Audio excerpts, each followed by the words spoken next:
कोई बताएं मुझे, स्क्रीन, रिकॉर्डिंग और साउंड तीनों चीजें क्लियर हैं? Yes sir, clear. ठीक, ओके, आगे बढ़ते हैं। देखिए भाई, पिछले लेक्चर में हमने बात किया था कि ओरिजिन ऑफ लाइफ यानी कि जीवन की उत्पत्ति का जो मॉडर्न हाइपोथेसिस था, उसमें हमने तो ओरिजिन ऑफ यूनिवर्स पढ़ लिया था, और केमिकल ओरिजिन ऑफ लाइफ यानी कि केमोजेनी, केमोजेनी हम पढ़ रहे थे। केमोजेनी में टोटल 4 पॉइंट थे, ठीक, टोटल 4 पॉइंट थे, जिसमें से हमने 2 पॉइंट पढ़ लिया है और आज 2 पॉइंट को हम पढ़ेंगे। ठीक है, तो चलिए शुरू करते हैं। अभी हम लोग देखिए, ये केमोजेनी के टोटल 4 पॉइंट था, 4 पॉइंट में 2 हो गया था, आज तीसरा और चौथा पॉइंट को पूरा करेंगे।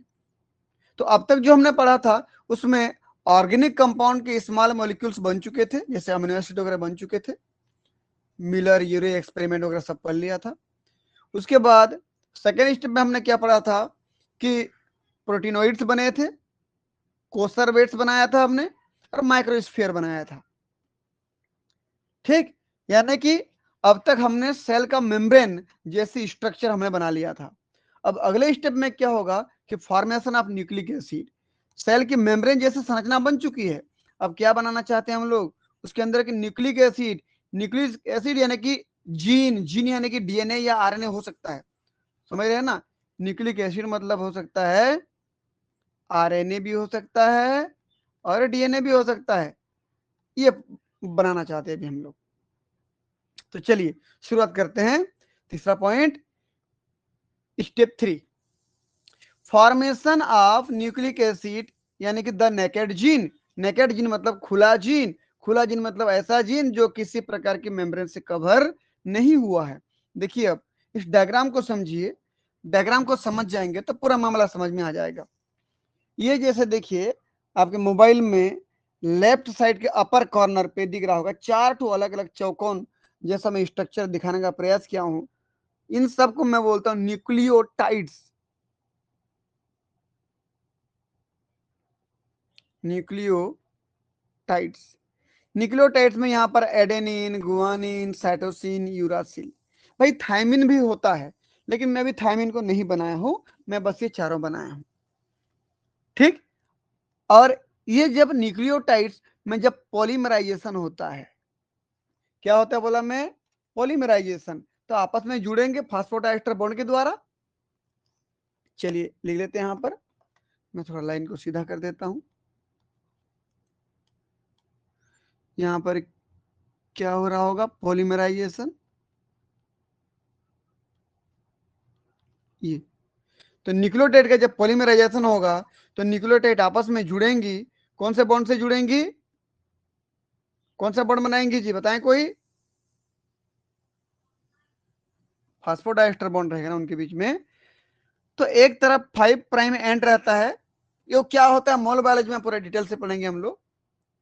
ठीक, और इसके बारे में मैं बहुत अच्छे से आपको सेल सिग्नलिंग एंड इम्यूनोलॉजी के क्लास में मैं बताया भी हूं, अगर आप चाहें तो उस क्लास में जाके पढ़ सकते हैं।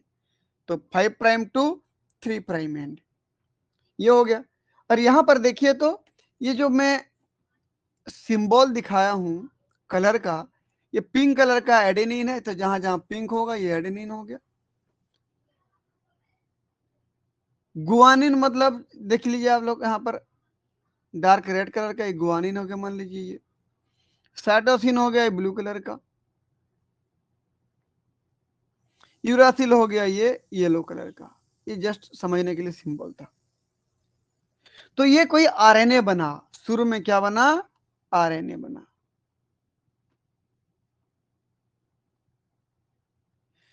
और इस यह आरएनए ही तो है, नेकेड जीन, खुला जीन समझ लीजिए आप। आरएनए को न्यूक्लिक एसिड बोलते हो भाई आप यहाँ पर। जब न्यूक्लियोटाइड आपस में मिलते हैं ना तो जो पॉलीमराइजेशन करते हैं वो न्यूक्लिक एसिड बनता है, वो आरएनए भी हो सकता है, डीएनए भी हो सकता है। तो यहाँ पर न्यूक्लिक एसिड यानी कि सिंगल स्ट्रैंडेड आरएनए बना, ये न्यूक्लिक एसिड को मैं नेकेड जीन भी कह सकता हूं। ठीक, फिर आगे क्या होता है देखिए, ये नेकेड जीन या न्यूक्लिक एसिड या आरएनए आगे जाके क्या करेगा भाई, रेप्लिकेशन करेगा। क्या करेगा, रेप्लिकेशन करेगा और अपना कंप्लीमेंट्री न्यूक्लियोटाइड को जोड़ते जाएगा। देख लीजिए यहां पर रेप्लिकेशन करेगा, कंप्लीमेंट्री न्यूक्लियोटाइड जोड़ते जाएगा। सी के अगेंस्ट क्या जोड़ेगा बताते जाएं। जी होता है तो जी हो गए, जी लाल वाला देखिए। और एडेनिन के अगेंस्ट क्या होता है, टी होता है, थायमिन। लेकिन डीएनए में टी जुड़ता है, ये तो आरएनए था ना, तो इसलिए यू होगा, यूरासिल होगा। तो थायमिन के बदले यूरासिल आ जाएगा, यहां पर यू था उसके बदले एडेनिन आ जाएगा, गुआनिन था उसके बदले साइटोसिन, फिर गुआनिन के बदले साइटोसिन, साइटोसिन के बदले गुआनिन। ए के बदले यहां पर टी नहीं होगा ना, यू होगा। सी के बदले जी, यू के बदले ए और सी के बदले जी। तो ये बन गया मान लीजिए हमारा इधर 5 प्राइम टू 3 प्राइम। ठीक, अब एक चीज यहां पर ध्यान देने वाली बात यह है कि अगर सब कुछ ये जैस ज्यों का त्यों रहा, इससे बनने वाला आरएनए ये था, फिर जब ये रेप्लिकेशन करेगा तो फिर जो बनेगा वो बिल्कुल सेम पहले के जैसा होगा। क्यों, क्योंकि उसका कंप्लीमेंट्री बनेगा। आप खुद सोचिए ना जी, जैसे मैं बोला पहले सी था, सी ने जी को इनकॉर्पोरेट किया, फिर जी फिर किसको करेगा, सी को, फिर यू किसको करेगा, ए को, ए किसको करेगा, यू को, जी का सी को। तो यही सीक्वेंस चलेगा ना, सी ए you see, C A you जी, सी के बदले जी होगा ना, जी, ये चलेगा। तो कहने का मतलब सेम टाइप के दो बनते जाएंगे ना, एक तो इस टाइप का बनेगा, एक तो इस टाइप का बनेगा, नया तो नहीं बनेगा कभी भी, क्योंकि एक दूसरे के कंप्लीमेंट्री को बनाते जाएंगे आगे फ्यूचर में, तो कभी नया नहीं बनेगा। तो नया कब बनेगा, तो नया कब बनेगा, देखिए नए प्रकार के न्यूक्लिक एसिड कब बनेगा। तो नए प्रकार का जो न्यूक्लिक एसिड बनेगा कि यदि रेप्लिकेशन में कुछ एरर हो जाए, किसी भी जगह पे कुछ एरर हो जाए, थोड़ी बहुत गलती हो जाए, जैसे मैं बोल रहा हूं, जैसे मान लीजिए नंबरिंग कर दे रहा हूं मैं, ये 1 2 3 4 5 6 7 8 9 10, टोटल 10 न्यूक्लियोटाइड थे यहां पर। मैं बोला 9th नंबर में, चलिए 9th नंबर में यूरासिल था। यूरासिल हमेशा एडेनिन को कोड करता, मैं बोला एडेनिन को कोड ना करके ना वो किसी और को कोड कर दिया। चलिए अब देखते हैं, मैं इसको सेव करता हूं इतना को, देखिए एडेनिन को कोड ना करके ना वो किसी और को कोड कर दिया, तो क्या होगा देखिए। फिर मान लीजिए वो गुआनिन को कोड कर दिया, ये गुआनिन, तो अब देखिए भाई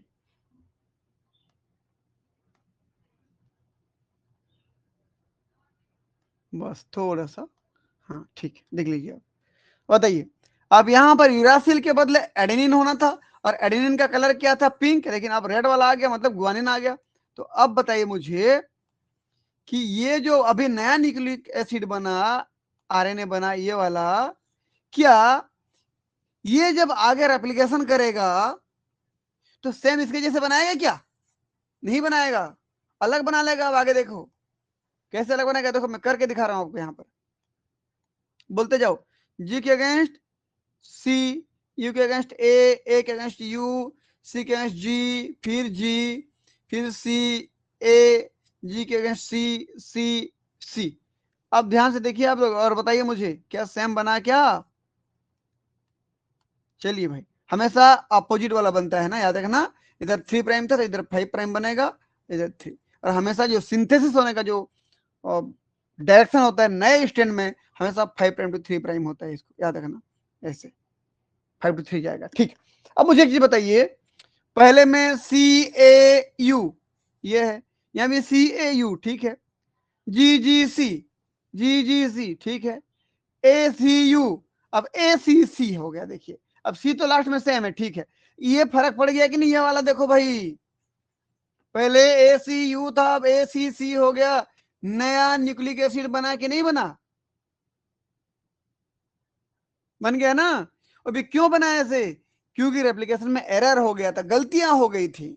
जो एंजाइम्स यहाँ पर जो सेल्फ रेप्लिकेटिंग प्रोसेस जो पाया जा रहा था ना, उस सेल्फ रेप्लिकेशन की प्रोसेस में थोड़ी सी गलतियां हो गई।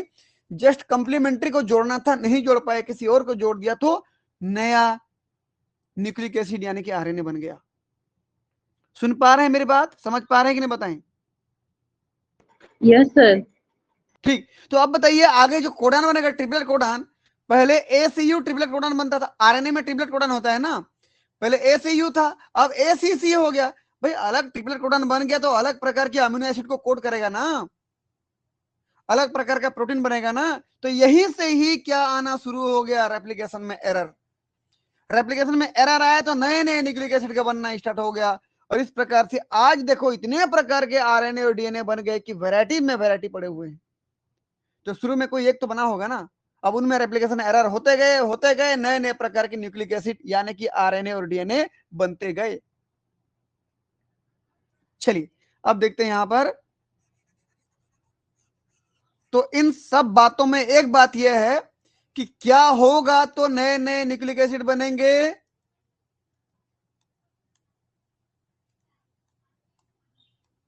रेप्लिकेशन में इफ एरर आ जाए, एरर आ जाए तो जैसे 9 नंबर में एरर आया तो यहां पर ये वाला नहीं होना था, यहां पर यूरासिल के बदले उसके कम्प्लीमेंट्री एडेनिन होना था, लेकिन गुआनिन आ गई, यही तो एरर हो गया। इसकी वजह से अब ये एक न्यू न्यूक्लिक एसिड बन गया, न्यूक्लिक एसिड बन गया। और जैसे कि हमने बात किया था पिछले क्लास में, मान लीजिए ये एक कोई एक मान लीजिए कि माइक्रोस्फीयर हो सकता है कोसर बेड भी हो सकता है। उस समय का कौन देखा है जी क्या था, है ना, ये तो सब हाइपोथेसिस दे रहे हैं हम लोग। कोसर बेड भी हो सकता है या फिर माइक्रोस्फीयर भी हो सकता है। ठीक, अगर कोसर वेट है तो उसका पहले खुद का मेम्ब्रेन हुआ होगा ऐसे, लिक्विड का मेम्ब्रेन, नॉट लिपिड, लिक्विड का मेम्ब्रेन हुआ होगा कोसर वेट होगा तो। और वो जब लिपिड मॉलिक्यूल को देखा तो उसको अपनी अगर आकर्षित करके मेम्ब्रेन बना दिया होगा, लिपिड का मेम्ब्रेन ऐसे, ये कोसर वेट है। या माइक्रोस्फीयर है तो डायरेक्ट बना होगा। ठीक, तो दोनों में से क्या है हमको फर्क नहीं पड़ता, उससे प्रोसेस क्या है देखिए कि जो भी बना ये माइक्रोस्फीयर या कोसर वेट, इसमें क्या था जी, इस नेकेड डीएनए को जो बाहर में खुला पड़ा हुआ है, जो सेल्फ रेप्लिकेटिंग है, ये सेल्फ रेप्लिकेटिंग होता है ना, स्वयं में रेप्लिकेशन कर सकता है।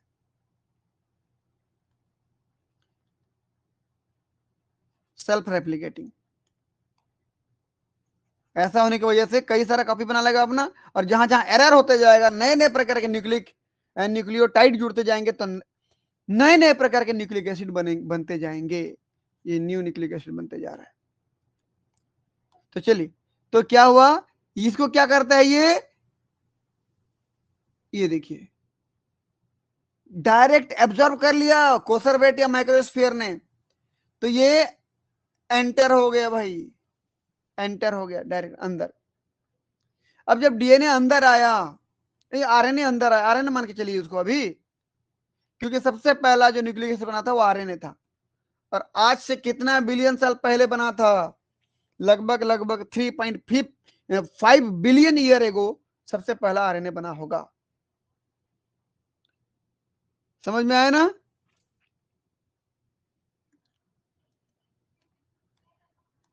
Yes sir. 3.5 billion year ago क्या बना था ये, फर्स्ट आरएनए, फर्स्ट आरएनए। क्योंकि इसी आरएनए में ही जेनेटिक मटेरियल है, समझ लीजिए जेनेटिक इंफॉर्मेशन है। जेनेटिक इंफॉर्मेशन किस रूप में है, कोडान के रूप में, ट्रिपलेट कोडान, 3 का कोडान बनाते जाओ भाई, ये था। अब जब इसको कोई कोसरवेट्स या माइक्रोस्फीयर ने एब्जॉर्ब कर लिया,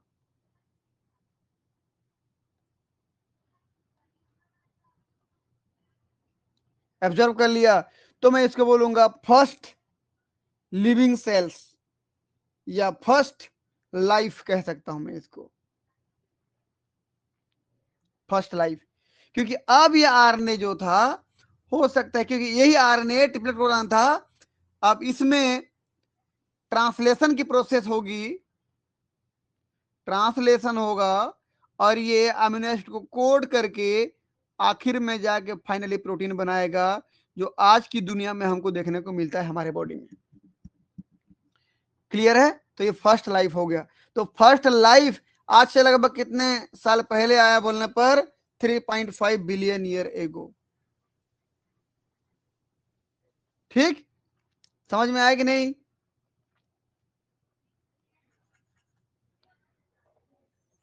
हाँ या ना, जल्दी बताएं, आगे बढ़ूं मैं? Yes sir. Yes sir. ठीक, देखिए अब कमेंट देखिएगा क्या बोल रहा है कि पहले तो हमने मेम्ब्रेन वाला स्ट्रक्चर बना लिया था। ये लिपिड मेम्ब्रेन देखो, ये बन चुका था ना, माइक्रोस्फेयर कोसरबेट जो पढ़े थे हम लोग, ये बन चुका था। मैं फिर रिपीट कर रहा हूं, कोसरबेट के पास खुद का लिपिड मेम्ब्रेन नहीं होता है, उसका अपना लिक्विड का मेम्ब्रेन होता है, एक्वस मेम्ब्रेन होता है। वो जब आसपास किसी को देखता है ना, किसी लिपिड को, अपनी ओर खींच करके एक लेयर बना लेते हैं चारों तरफ। ठीक, चलिए, तो बोल रहे हैं the next step was the formation of nucleic acid. क्योंकि अब तक तो हमने प्रोटीनोइड्स, कोसरवेट्स, माइक्रोस्फीयर सब बना लिया था, लेकिन अब क्या बना रहे हैं? न्यूक्लिक एसिड बना रहे हैं। कैसे करके? By the polymerization of nucleotides. ये देखिए, पॉलीमराइजेशन ऑफ न्यूक्लियोटाइड्स। बस थोड़ा सा रुक जाए। पॉलीमराइजेशन ऑफ न्यूक्लियोटाइड्स, ये पॉलीमराइजेशन हुआ, किसका हुआ बोलने पर? न्यूक्लियोटाइड्स का हुआ। ठीक, चलिए आगे बढ़ते हैं। These self-replicating polynucleotides यानी कि nucleic acid got established in the primordial earth about 3.5 billion year ago. ये जो सेल्फ रेप्लिकेटिंग पॉलीन्यूक्लियोटाइड था, जिसको फर्स्ट आरएनए भी कहा आपने, वो आज से लगभग 3.5 बिलियन साल पहले उस प्राइमरी अर्थ पर बना। सबसे पहला क्या बना? आरएनए बना। अब देखिए, because of errors during replication, क्योंकि कभी कभी रेप्लिकेशन के समय गलतियां हो जाती हैं। जिस कंप्लीमेंट्री न्यूक्लियोटाइड को नए स्ट्रैंड में बनाना चाहिए, वो ना बनके कोई और अनपेयर्ड वाला अगर बन जाता है, तो नए प्रकार का न्यूक्लिक एसिड बन गया, नए प्रकार का आरएनए बन गया। Different variety of nucleic acid were formed. Error की वजह से नए नए प्रकार के न्यूक्लिक एसिड यानी कि उस समय के आरएनए बने होंगे। और याद रखना, आरएनए से फिर डीएनए बनता है। आरएनए में रिवर्स ट्रांसक्रिप्शन करा लीजिए, डीएनए बन जाएगा। ठीक है, चलिए अगला देखते हैं कि the RNA was the first carrier of genetic information. ये बहुत इंपॉर्टेंट लाइन है कि सबसे पहले जेनेटिक इंफॉर्मेशन को रखने वाला न्यूक्लिक एसिड डीएनए था कि आरएनए था? तो आरएनए सबसे पहले था भाई। क्यों? क्योंकि सिंगल स्ट्रैंड होता है ना, सिंगल स्ट्रैंड को बनने में ज्यादा समय नहीं लगेगा, ज्यादा कॉम्प्लेक्सिटी नहीं मिलेगी उसमें, बहुत सिंपल सा स्ट्रक्चर होगा। इसीलिए जेनेटिक इंफॉर्मेशन को सबसे पहले किसमें रखा गया बोलने पर? आरएनए के रूप में रखा गया, और यही जाके आगे प्रोटीन बनाएगा। आज वर्तमान समय में देखिए, आपके जितने प्रोटीन बन रहे हैं आपके कोशिकाओं में, वो सारे के सारे आरएनए बना रहे हैं। अगर आपको याद होगा, अगर पढ़े होंगे कभी, ईमानदारी से अगर पढ़े हैं आप, तो डीएनए डबल स्टैंडर्ड था। ये डीएनए था, इधर 5 प्राइम में एंड एक तरफ 3 प्राइम में, अगला stand opposite 5 prime to 3 prime. तो निचले वाले स्टैंड में देखिए, ये बनाया होगा आरएनए, जस्ट कंप्लीमेंट्री स्टैंड बनाया होगा। ये 5 प्राइम टू 3 प्राइम में ये आरएनए बन गया। यहां मैं एम आरएनए कह सकता हूं, मैसेंजर को यहां पर संभाल के रखा हुआ है कोडान के रूप में, ट्रिपलेट कोडान के रूप में। ऐसे 3 नाइट्रोजनस बेस यानी न्यूक्लियोटाइड का कोडान बनता है। ये जो प्रोसेस हुआ, प्रोसेस कहलाता है ट्रांसक्रिप्शन, ट्रांसक्रिप्शन कहलाता है। फिर इस एमआरएनए में ट्रांसलेशन होता है, ट्रांसलेशन होता है, और बन जाता है स्पेसिफिक प्रकार का प्रोटीन। तो मैं वही बोल रहा हूं, ये जो आरएनए बना हुआ है ना, ये आरएनए आज के जमाने में वर्तमान समय के लिविंग ऑर्गेनिज्म में प्रोटीन बनाने का काम कर रहा है।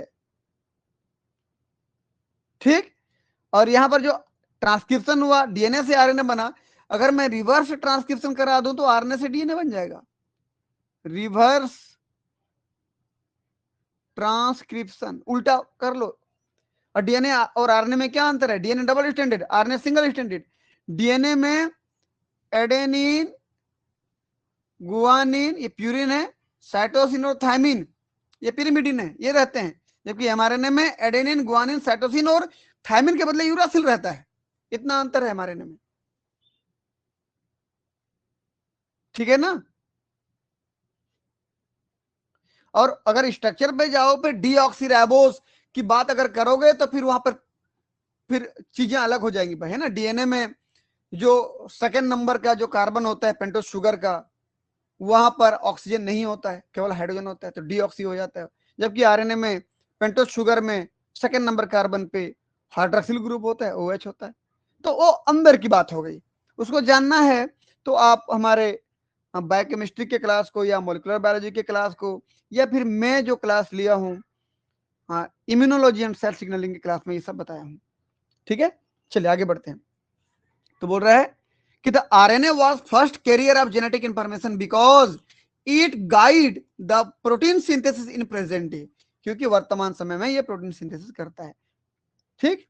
अगला, द न्यूक्लिक एसिड यानी कि आरएनए की बात करूं, were the like naked gene, यही तो नेकेड जीन है, खुला जीन है। खुला जीन मतलब देख लो भाई, ये किसी कंपार्टमेंट के अंदर नहीं था, खुले इन्वायरमेंट में बना था। ये खुले इन्वायरमेंट बना था, इसलिए मैं उसको नेकेड जीन बोला।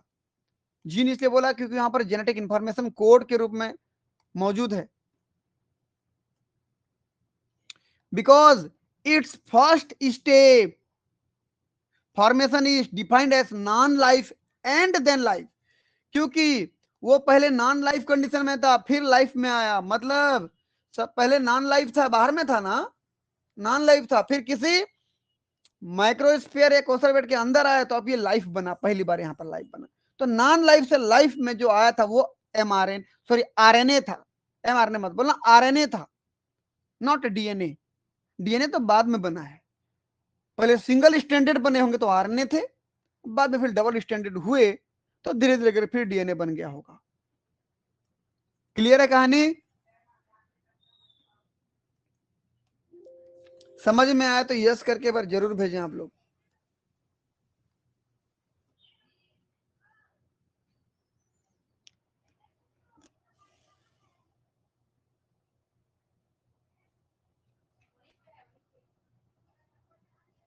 ठीक, आगे बढ़ते हैं। देखिए अगला, हमारा अगला चौथा स्टेप क्या था? देखिए भाई, चौथा स्टेप है फॉर्मेशन ऑफ न्यूक्लियो प्रोटीन या प्रोटोबायोन्स। ये हमारा केमोजेनिक का ये स्टेप फिर हो जाएगा कंप्लीट। देखिए, तो फॉर्मेशन ऑफ न्यूक्लियो प्रोटीन्स या प्रोटोबायोन्स। अब न्यूक्लियो प्रोटीन क्या है? दो शब्दों से मिला हुआ है, न्यूक्लियो और दूसरा प्रोटीन। न्यूक्लियो मतलब न्यूक्लिक एसिड, न्यूक्लिक एसिड, और प्रोटीन मतलब प्रोटीन। तो कुछ प्रोटीन और कुछ न्यूक्लिक एसिड। न्यूक्लिक एसिड मतलब जानते हो क्या होता है? अभी बोला हूं मैं, ये आरएनए भी हो सकता है या डीएनए भी हो सकता है। देख लीजिए, यहां पर ये न्यूक्लिक एसिड है, ये आरएनए भी हो सकता है, और ये डीएनए भी हो सकता है, कोई भी हो सकता है, और दूसरा प्रोटीन। मिला लोगे तो क्या हो जाएगा? Nucleo protein.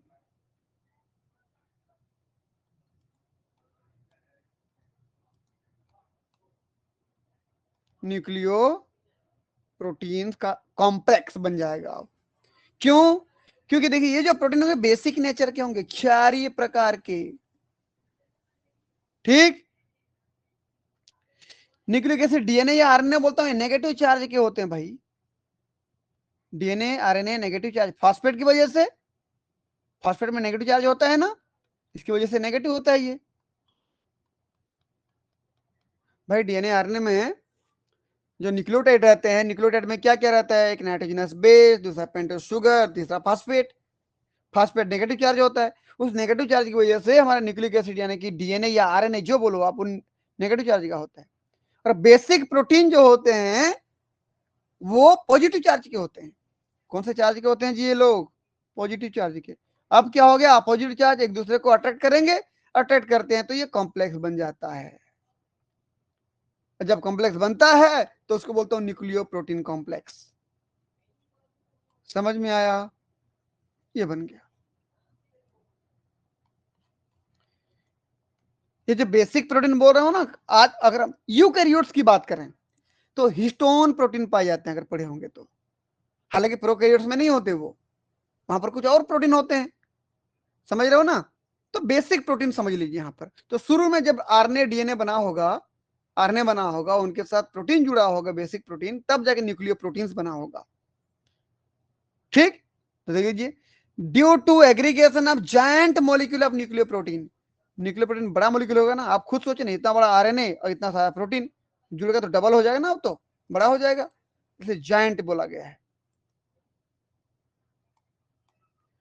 Where formed by the union of nucleic acid,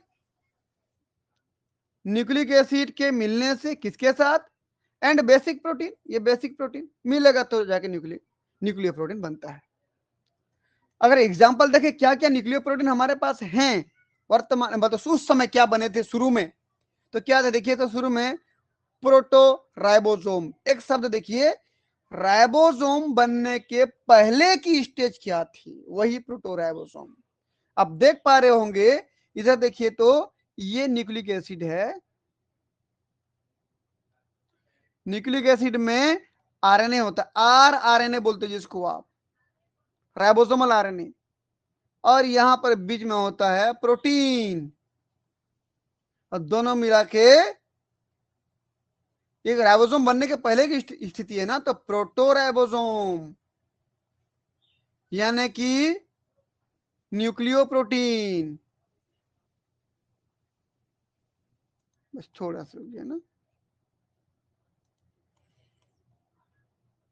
nucleo protein, समझ में आया। तो देख लीजिए, it is early ribosome, ribosome के शुरू की स्टेज है, एंड फाइब्रस या ग्लोबुलर अपीयरेंस, हो सकता है ये पूरा स्ट्रक्चर या तो धागा की तरह दिखे या हो सकता है गोल दिखे, तो फाइबर की तरह मतलब थोड़ा लंबा दिखे, या फिर ग्लोबुलर यानी कि गोल टाइप का दिखे, दोनों प्रकार के हो सकते हैं। दूसरा हमारे पास क्या, प्रोटोवायरस, वायरस के बनने के जस्ट पहले की कहानी, आल्सो कॉल्ड प्रोटोबायोन्स, प्रोटोवायरस को ही क्या बोला गया, प्रोटोबायोन्स, क्योंकि वायरस को हम बोलते हैं नॉन लिविंग और लिविंग के बीच की कड़ी है, नॉन लिविंग और लिविंग के बीच की कड़ी है। इसका मतलब वायरस के बनने के पहले क्या था, प्रोटोबायोन्स था। बायो मतलब क्या, देखो याद रखना, प्रोटो मतलब होता है बिफोर, बायोन्स मतलब होता है लाइफ। तो लाइफ जब शुरू हुई जस्ट उसके पहले क्या था बोल रहे हैं, उसको प्रोटोवायरस बोला गया। तो also called protobionts by Oparin, Oparin ने प्रोटोवायरस को ही प्रोटोबायोन्स कहा। और उन्होंने क्या बोला देखिए तो, कि भैया जो वायरस होता है ना उसके अंदर आरएनए मॉलिक्यूल होता है जेनेटिक मटेरियल के रूप में, आरएनए होता है एज ए जेनेटिक मटेरियल,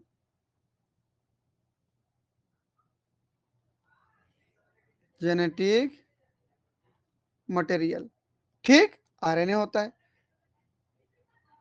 और उसके चारों तरफ प्रोटीन की कवर पाई जाती है, क्या पाई जाती है, कैप्सिड जिसको बोलते हो ना आजकल की भाषा में, प्रोटीन कवरिंग। तो कोर में आरएनए होता है और आउटसाइड में प्रोटीन कवरिंग होती है। अब बिल्कुल शुरू में यही तो बना था, आरएनए बना था, आरएनए अपने चारों तरफ प्रोटीन कवरिंग बनाया होगा शायद, तो इस प्रकार से प्रोटोवायरस बन गया होगा, प्रोटोबाइंट्स बन गया होगा। ठीक, ये तो न्यूक्लियो प्रोटीन है, तो ये भी क्या है, एक प्रकार का न्यूक्लियो प्रोटीन। तो आरएनए मतलब बीच में जो है वो न्यूक्लिक एसिड है,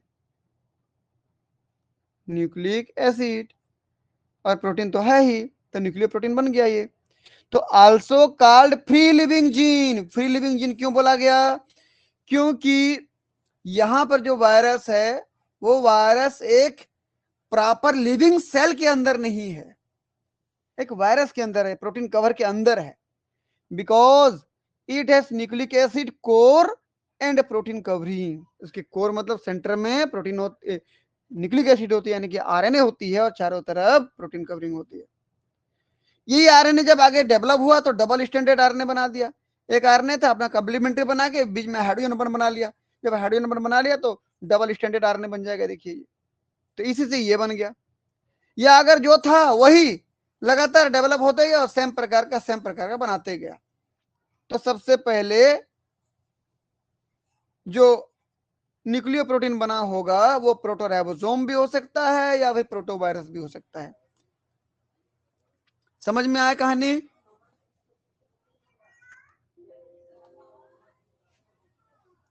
हाँ या ना बताएं, जल्दी बताएं।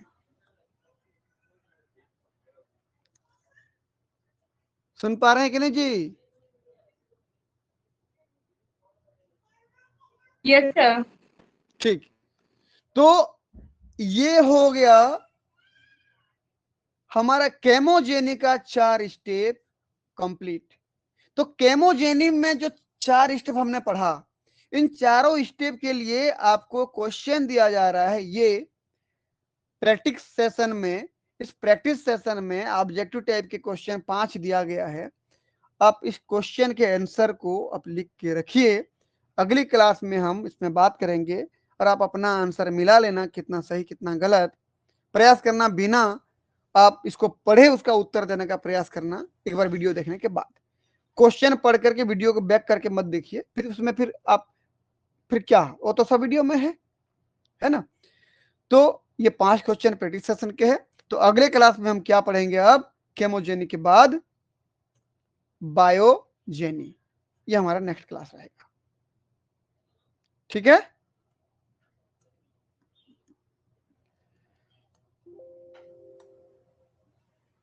और जो बच्चे YouTube में देख रहे हैं इस वीडियो को, अपना उत्तर कमेंट बॉक्स पे लिखें और अपने उत्तर की फिर जांच करें, चेक करें। ठीक है। तो क्लास के अंत तक बने रहने के लिए सभी बच्चों का बहुत बहुत धन्यवाद। मिलते हैं नेक्स्ट क्लास में। गुड नाइट, शुभ रात्रि।